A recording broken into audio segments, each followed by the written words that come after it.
What's up YouTube, Dal here from Zephyr War Games, bringing you my second favourite deck in the entirety of Yu-Gi-Oh! And that is Satellarknights. Now Satellarknights was actually the first kind of competitive deck that I got back to Yu-Gi-Oh! With, and I actually did it the hard way. I did it with the old school kind of grinding, trading, and not as simple as just buying the cards outright. So, what I've kind of done with this build, my personal little tech that I love playing with this deck is Guiding Ariadne, because then it means all of your counter traps that either pay life points or discard cards are free. Which then means you can play stuff like Curse Seal or the Forbidden One to lock out an opponent's specific spell card for the rest of that game. Now, this is built to be as competitive as possible. This is built to have the defensive edge and the offensive edge. It has evolved a long time since being able to Trevere loop all of your cards. It's still a very, very big and important part of that, especially with Satellarknight, because Satellarknight basically allows you to get into Trevere with only using 2 level 4s rather than 3 level 4s. With that said and done, I do also have a rank 4 spam engine using a Time Thief engine. So if you would like to see that version, then please get this video up to 50 likes and I'll be more than happy to drop it for you. With that said and done, let's get into today's profile of Satellarknights. So, you start off with the free Mac Daddy herself, and that is triple Satellarknight Deneb. This is your searcher, this is your go-getter. Now, back in the previous days, this was like a 15 to 25 pound card at its peak. Now, cards like that, you're looking at Ecclesia's level as well. Speaking of Ecclesia, you could put Dogmaticas in here if you wanted to, and then become even more defensive, but the whole idea behind this is Deneb is your searcher. She then sets you up for your future turns. She can only search out a Satellarknight monster. It would have been better if you could search a Satellarknight card, but playing 3 of her is a must and it does need to be maxed out on. Alongside Satellarknight Altair, now this could arguably be played at 2 in this particular version. If you were to put this at 2, I'd put Unicolai up to 2 as well. But the idea of Altair is you're supposed to put a card in the graveyard, play Altair, Altair brings it back.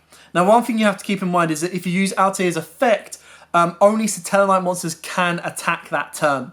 So it doesn't lock you into anything like Skybridge, but it does mean that only Satellarknights can attack.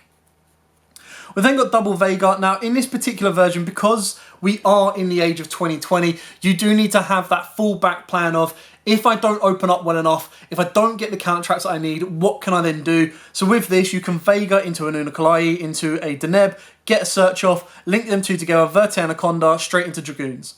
Now that is not the route that this deck should be going. The route this deck should be able to go is, the idea is that you'll be able to go Vega into Altair, overlay these two, as long as you've got another form of extension. You XYZ these two into Satellarknight. Satellarknight detach a monster, go into Trevere.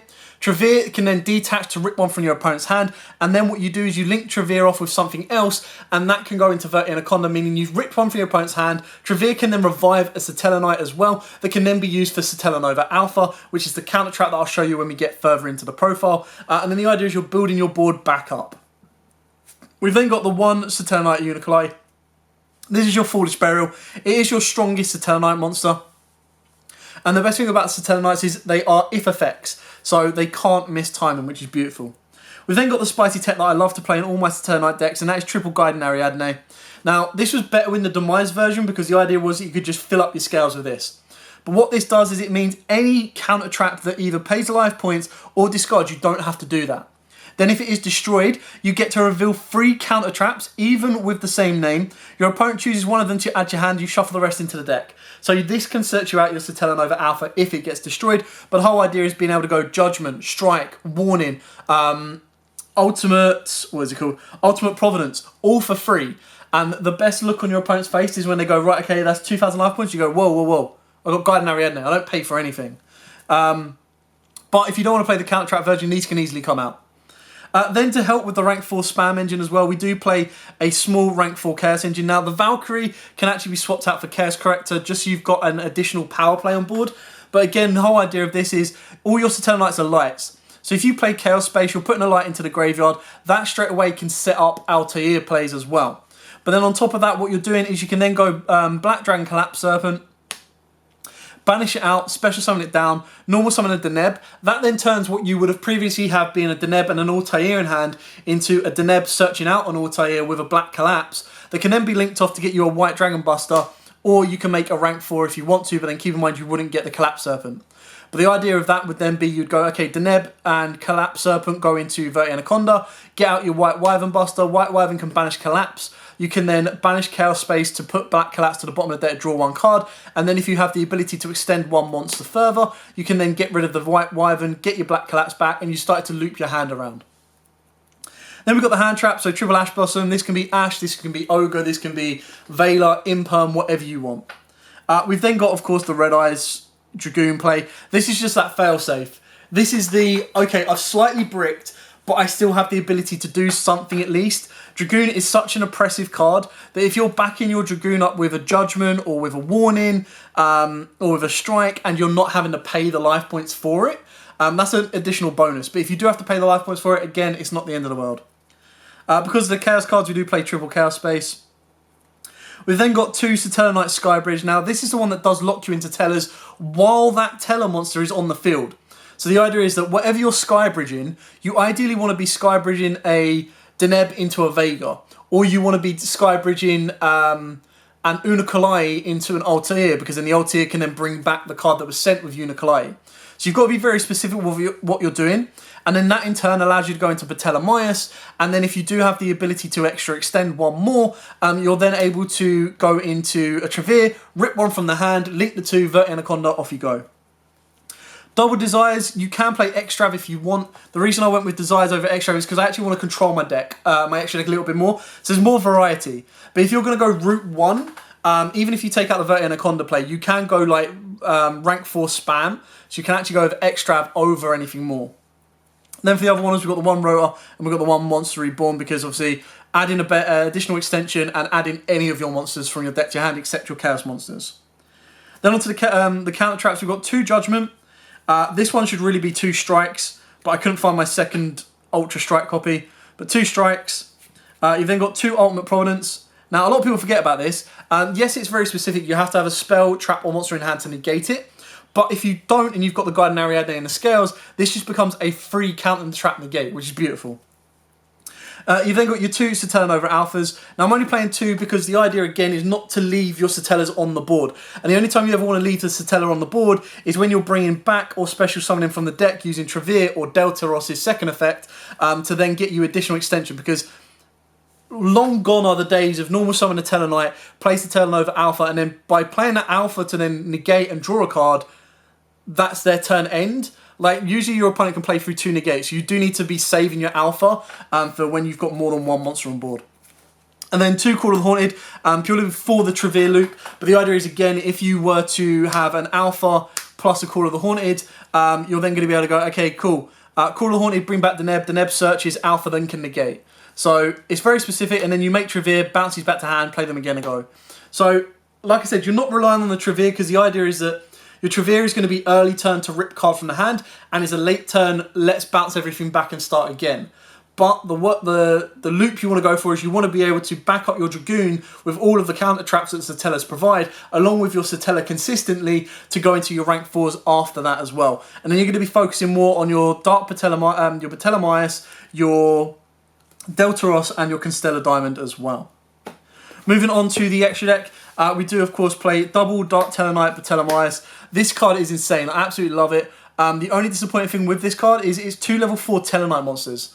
So I would have preferred if this was 2 level 4 monsters and Patelamaias was 2 level 4 Tellarknight monsters, because then we could still play that. Still very, very good. All face-up cards on the field become dark. You detach 1 material from this card, discard 1 card, special summon from your extra deck, 1 light Tellarknight XYZ monster. Using this face-up card you control as XYZ material. This effect can be activated during either player's turn if you have 7 or more Tellarknight monsters with different names in your graveyard. Very rare that's going to happen. But again, the idea is that if this turns everything dark, you can also put Super Poly in the deck as well, and you'll always have consistent outs. The other Tellarknight we play at 2 is Trevere. Like I said, so the idea is that when he is summoned, he bounces during the turn it is XYZ summoned. You cannot special summon except Tellarknight monsters. If this card is XYZ summoned, oh, so there you go. My apologies on that one. When it is XYZ summoned, you return all other cards on the field to the hand, and then once per turn you detach one material from this card, send one random card from your opponent's hand to the graveyard, and if this card with XYZ material is sent to the graveyard, you target one Tellarknight monster in your graveyard and special summon it. So the combo that I was referring to is probably better off with Deltaros, so because then the idea is you go Patellamais into Deltaros, Deltaros then leaves the field, special summons one from deck. So that's where you could special summon out a Deneb, an Altair, an Unakalai, whatever you need to then extend your plays further forward. We've got the one Satellarknight can Stellar Diamond. So again, during during your main phase 2, you can XYZ this on top of one of your Tellarknights. So you can basically do it on top of Patellamais without having to use the discard effect, but it's rare that you don't need to do that. While this card is XYZ material, neither player can send cards from the deck to the graveyard, and any card that returns from the graveyard to the hand is banished instead. During either player's turn, when an opponent's Dark monster activates its effect, you detach one material from this card and negate the activation if you do destroy it. So you can technically negate Dragoon, can't destroy it, but you can still negate it. Then you've got a rank 4 toolbox of Abyss Dweller, Exciton Knight, Tornado Dragon, and Daguerres. We've then got links of Bujinki, Amashima. So what makes this so good is even if you've already used the graveyard effect, this can then allow you to get Amashima on the board, get an additional Tellarknight from the hand, and getting a Tellarknight back from the graveyard to make an instant rank 4 of any of these cards. That can then be Dark Patellamais. It can then turn into a Deltaros. The only disappointing thing is Amashima can't be used as link material. IP Masquerena, again, just as another fallback, and you're going into Nightmare Unicorn. And then, of course, you've got your Verti Anaconda into Dragoons. So if you don't want to play this, or you don't have this engine to play, absolutely fine. You can take this out, and this is where you can put in stuff like Instant Fusion. Instant Fusion can then lead into Darkfire, just to give you additional 4s. There is also a Karaborona Knight, which is a level 4 warrior. If you want to play on a bit more of a budget, you've got Unchained Abomination, you've got Avramax as well if you want to. You can bump your Unakalais up, and you can also play Mecha Hornet Drones as an additional extender for a warrior. Now, I know there are builds that play Isolde. I personally don't like warrior builds that play 4 equips unless they do more with those equips. So that's just personal preference. If you're happy to play a deck like that, then by all means, please go and do so. It's just not my particular draw. Like I said, if this video gets 50 likes, I'll be more than happy to do a rank 4 span deck. Basically, what that's going to entail, and what the rank 4 span deck can be done, is the rank 4 span deck can actually be done as a side engine as well. So the idea behind that is you can actually side out a small trap engine. So if you think you're going to be going second, you could take out most of your counter traps, and that's where you'd put in your Time Thief card, and you'd even put in Shade Brigandine, because then the idea is you would Dark Ruler your opponent, or you would bait out all your opponent's stuff, go Utopia Double, or Drop Plit, Dark Ruler, anything like that, shut them off, break their board apart, and that's where you can go a bit more aggression with the deck as well. So Dark Ruler, Trevere, put everything back into the hands, reset them back to the start phase, rip one from the hand, and then you're stuck into Tellers for the turn, but you're always going to guarantee to do 25 damage. The one big disappointment about the Tellarknights is they haven't got a link monster yet.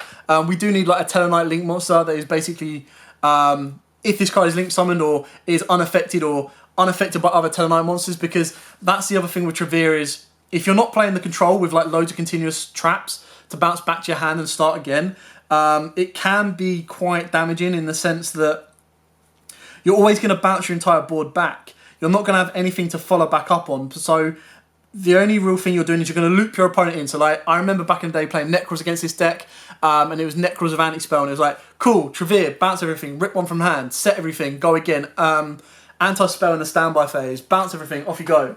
And it's also a nice way to kind of reset your Imperial Order as well. So if you play less spells, you reset your Imperial Order, so you cut the damage you're going to take in half, because then you bounce it during your turn, and then you flip it after your opponent's standby phase, which means you're not going to take the 700 burn during their turn.